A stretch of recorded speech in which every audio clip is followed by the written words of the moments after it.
ඔයාලා කීයෙන් කී දෙනාද මේ ලේබල් එක බලලා තියෙන්නේ එහෙම එකක් ගහලා තියෙනවද නැද්ද කියලා. අවුරුදු ක්‍රීඩාවලට තියලා තියෙනවා ළමයින්ට තරඟට මේක බොන්න. මිලිලීටර් 100ක 14.38යි. මේක මිලිලීටර් 200ක එකක් නේද? අන්න ඒක තමයි වැදගත්. ආයෙ මුලට යනවා. බොන්න එපා කියලා නෙවෙයි කියන්නේ. සමහර දෙමාපියෝ පුරුද්දක් විදිහට මේක කරනවානේ. අනිවාර්යෙන් ළමයාට මේක කරන් යන්න ඕනේ යද්දී. මේක එකක් බීවට පස්සේ ළමයාට මදි ඇති තව එකක් අරන් දෙන්න ඕනේ කියලා කරන්න එපා.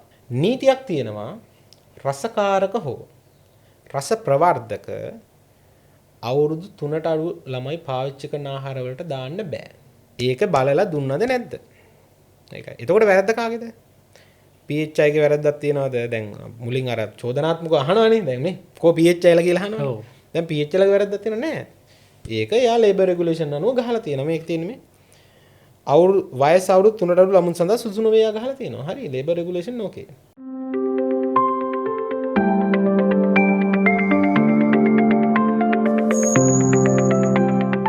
ඊට පස්සේ බීම.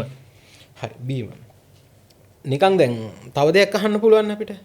ඒ කියන්නේ දැන් කෑම තියෙනවා අර ඔබතුමා කිව්ව දේ තමයි. කෑම වලට අපි වෛර කරන්න ඕනේ. අපි දැනගන්න ඕනේ ඇත්තටම දෙමව්පියෝ වෙච්චාම ඔයාලා මේ නොදැනුවත්ම ළමයින්ට මේවා වස දීලා තියෙනවද නැද්ද කියන එක. අපි අහන්න තියෙනවා. හරි. අපි බලමු නිකන් උදාහරණ විදියට. පළවෙනි කාරණේ මේ අනිත් කාරණේ මේ හැම ප්‍රොඩක්ට් එකක්ම ගන්නේ මේක අර නිෂ්පාදන ආයතනයෙන් කරන්න නෙවෙයි අපිට අර මොකක් හරි දැන් බිස්කට් එකක් වෙච්චාම මොකක් හරි දැන් පෙන්වන්න තියෙන්න එපා. දැන් බීම් එකක් වෙච්චාම මොන හරි දෙයක් පෙන්වන්න තියෙන්න එපා. නැතුව මේක මේ අර ආයතනයේ කියන එක නෙවෙයි. හොඳේ. මේක ගත්තේ පොදුවේ ගන්න. හරි. දැන් මේක හිතන්නකෝ. සාමාන්‍යයෙන් දැන් මේ වගේ දෙයක් පෙන්වුවාම මේකෙන් කීයක් විතර බොන්න පුළුවන් මේ දවසකට ඒ කියන්නේ මේවා නිකන් හිතුවොත් මොකද සමහර මම දැකලා තියෙනවා මේ අවුරුදු කාලෙත් ඉන්නේ හොඳයි. අවුරුදු ක්‍රීඩාවලට තියලා තියෙනවා ළමයින්ට තරඟට මේක බොන්න. මේ වගේ සංස්කෘතියක් හැදිලා තියෙන අවුරුදු ක්‍රීඩාව තමයි මේක තරඟයට බීලා ඉවර කරන්න ඕනේ. හැබැයි ඔයාලා හිතන්න දැන් මේක මම කියවනේ කලින් කොච්චර සීනි ගන්න පුළුවන් කිව්වද? දල වශයෙන් 24ක් ගන්න පුළුවන් අපිට. දැන් මේකත් එක්කම මම කියලා දෙන්න මේ සීනි ලේබල් එක කියව ගන්න විදිහ. ඔයාලා මම අර කිව්වා වගේ නොදැනුවත්ව වස දුන්නාද නැද්ද කියලා හිතලා බලන්නකෝ. දැන් මේකේ තියෙනවා මෙන්න මේ විදිහට මේ තියෙන රතු පාටට වෙච්චාම අපි දන්න කොහොමද සීනි වැඩි ඇති කියලා. හැබැයි කොච්චර වැඩිද කියලා බලන්න විදිය. දැන් මේකේ තියෙනවා මිලිලීටර් 100ක 14.38යි. මේක මිලිලීටර් 200ක එකක් නේද? අන්න ඒක තමයි වැදගත්. අපි කොහෙ කිව්වත් මිනිස්සු දන්නේ නැති එකයි දැන් බැලුවා. 14.38යිනේ. එක දවසට 24ක් ගන්න පුළුවන් අවුලක් නැහැ. හැබැයි මේක මිලිලීටර් 200යි. ඒ කියන්නේ මේක දෙකෙන් වැඩි වෙන්න ඕන. දෙකෙන් වැඩි වෙන්න ඕන. එතකොට මේක ආසන්න වශයෙන් 28ක් 29කට යනවා. එතකොට අපි දවසට ගන්න ඕන සීනි ප්‍රමාණයටත් වඩා වැඩි සීනි ප්‍රමාණයක් මේ වගේ ආහාරයක් අපි ගත්තාම කියලා දෙනවා. ආයෙ මුලට යනවා. බොන්න එපා කියලා නෙවෙයි කියන්නේ. සමහර දෙමාපියෝ පුරුද්දක් විදිහට මේක කරනවානේ. අනිවාර්යෙන් ළමයාට මේක කරන් යන්න ඕනේ යද්දී. එහෙම කරනවා නම් ඒ දේ කරන්න එපා කියන එක තමයි කියන්න තියෙන්නේ. නැත්නම් මේක එකක් බීවට පස්සේ ළමයාට මදි ඇති තව එකක් අරන් දෙන්න ඕනේ කියලා කරන්න එපා. අන්න ඒ විදිහට ඒක. ඊට පස්සේ ඕක ගැන කතා කරද්දී අපි තව දෙයක්. මේකත් අර කතන්දරේම තමයි මේ නිෂ්පාදන ආයතනය නෙවෙයි. නීතියක් තියෙනවා රසකාරක හෝ රස ප්‍රවර්ධක අවුරුදු 3ට අඩු ළමයි පාවිච්චි කරන ආහාර වලට දාන්න බෑ. හැබැයි අපිට එහෙම නිෂ්පාදනය කරන්න බෑනේ. එතකොට කරන්නේ එයා ලේබල් එකේ ගහනවා අවුරුදු 3ට අඩු දරුවන්ට මේක දෙන්න එපා කියලා. හරි.